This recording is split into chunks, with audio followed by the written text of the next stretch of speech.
Hi, I'd like to start by relating to you a story of a man falling from a 25-story building.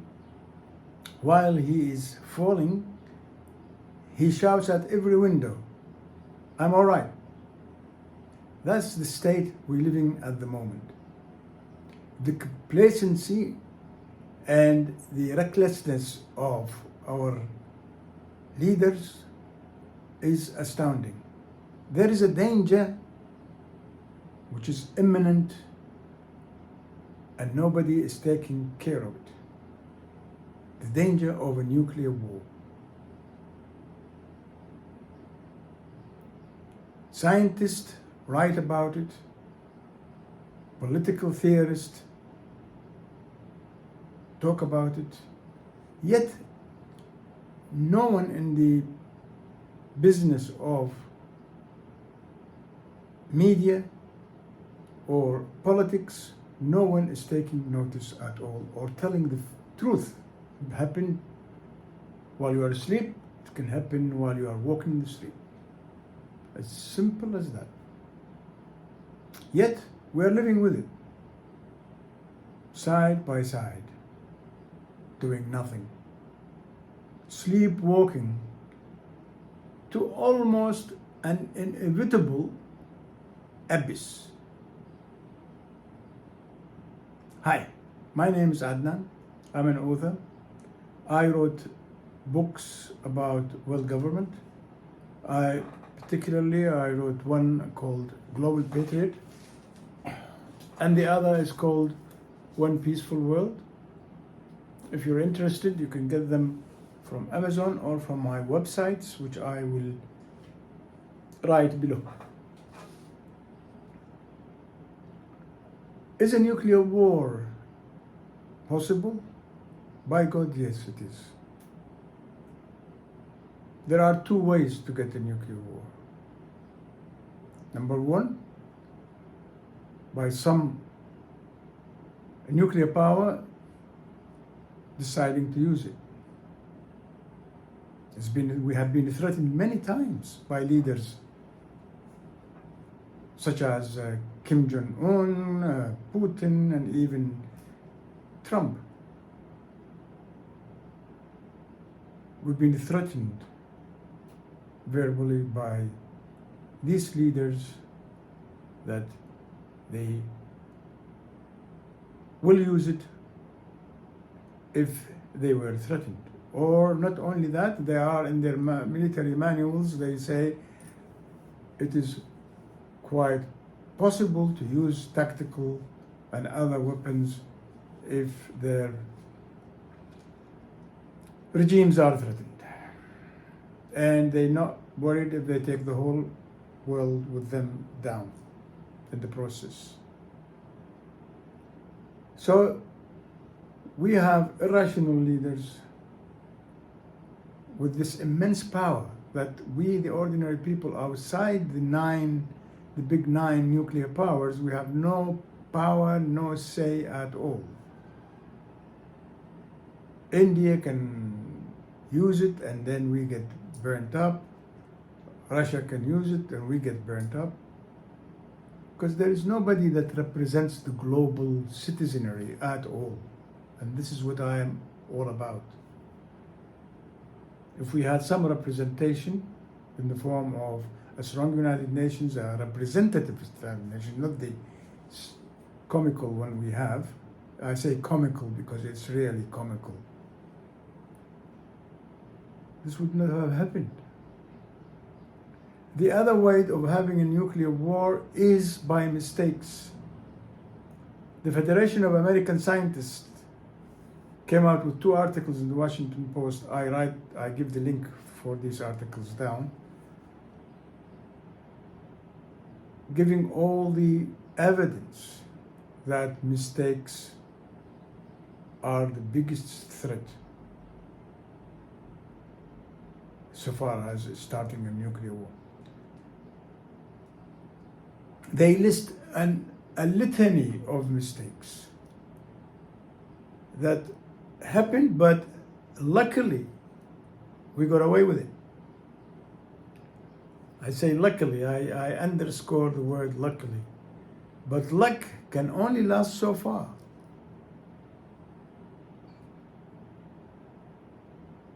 And as countries upgrade their stockpiles,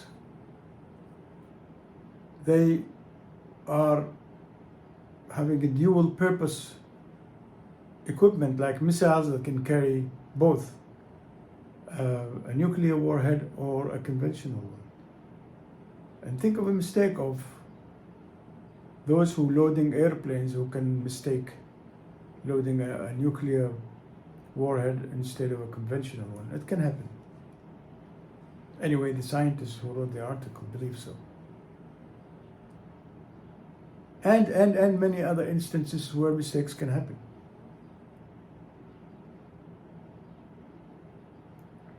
Do I think a nuclear war personally?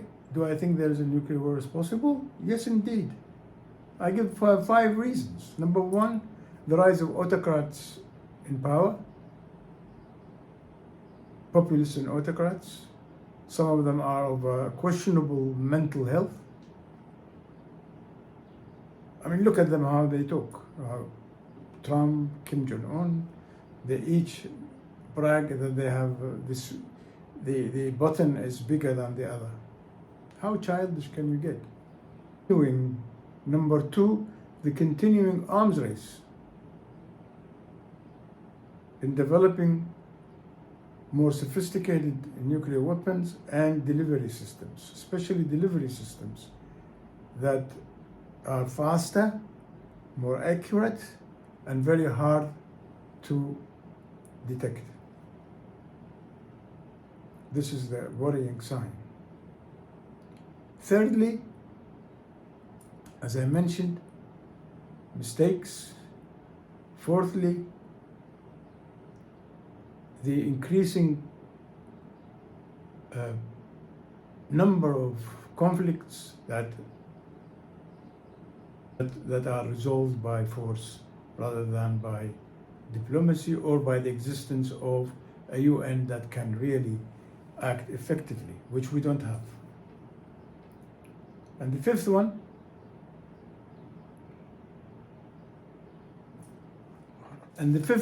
is the lapsing of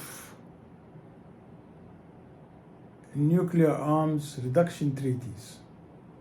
Most of them that have been signed have lapsed, and there is no appetite to renew them. And a treaty is a treaty. It's a bit of a joke because the countries can sign and then pull out. But that's the situation.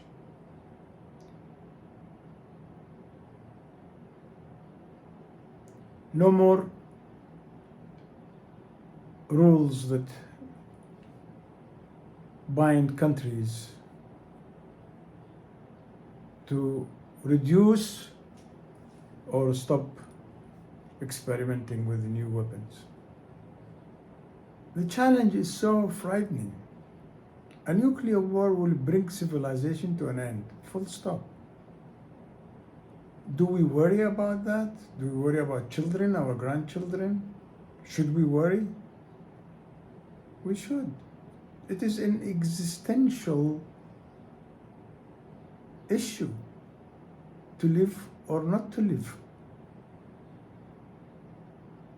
Are we readying ourselves for what's called an omnicide, suicide by all? It looks like it. If we keep our eyes shut and stay complacent and it's all right as it goes, then yes, we are doing that at the moment. I say stop being complacent before it is too late. Because a nuclear war is, as we said, not only possible, but almost imminent. So, Imagine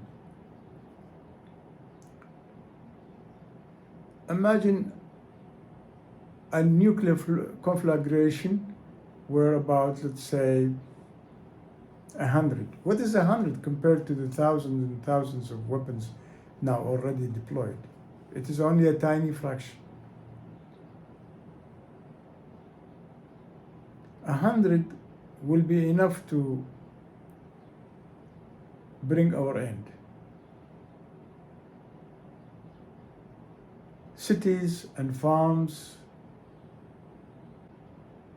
will be burnt, and forests will be all burnt,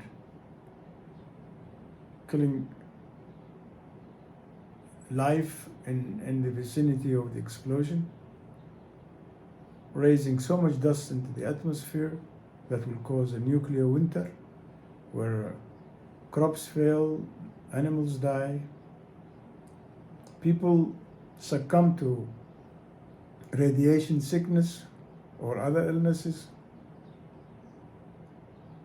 Do we want to experiment to see how this will unfold? It looks like it. We're waiting to do the experiment.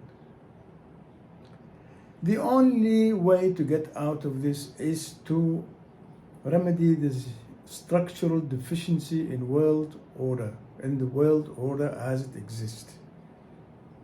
The world consists of 195 what's called sovereign states who are motivated by fear and by greed. Fear of being attacked, greed to get bigger and establish empires and greater regional and geopolitical influence. Russia attacked Ukraine because of greed and fear of NATO and greed to revive the old Russian Empire. Israel attacked Iran because of fear that Iran will build a nuclear bomb. And so on. And this is playing all along, all throughout. Who is the victim? The poor innocent civilian who are being killed on a daily basis. Who represent them? Their governments. What about the people who will, outside these conflicted governments at war with each other, outside the zone of conflict, who will die because of a nuclear war? Nobody represents them. That's where is the point, that somebody has to represent the whole global citizenry and make their voice heard. We need a world government. We need a strong United Nations. The only thing standing in the way of a strong United Nations is stupid ego, especially the 9 nuclear powers.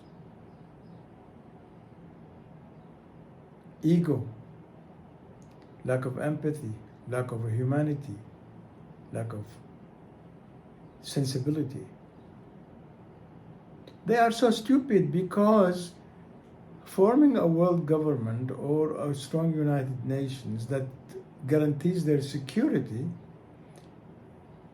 for one thing, they will not spend this huge amount of money directed towards research, towards helping the poor, towards advancement, number one. Number two, they will feel so secure that they will be more willing to cooperate and be friendly with other nations rather than kick up all these stupid conflicts on a daily basis. They will do what they were created for, to help their citizenry.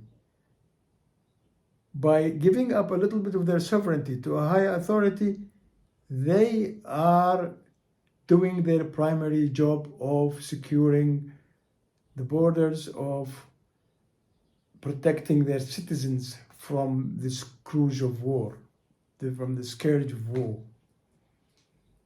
So, we should act quickly, strongly, by telling our leaders, look, this is important, by writing articles, by talking about it, nobody's talking about it.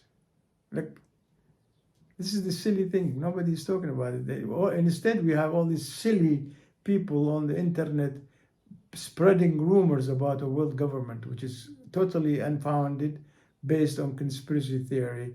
And I will talk about it in next videos, talk about how we form a stronger world authority, how we reform the UN, how to debunk all these ideas about a world government, and all aspects of securing long-term enduring peace by reordering the world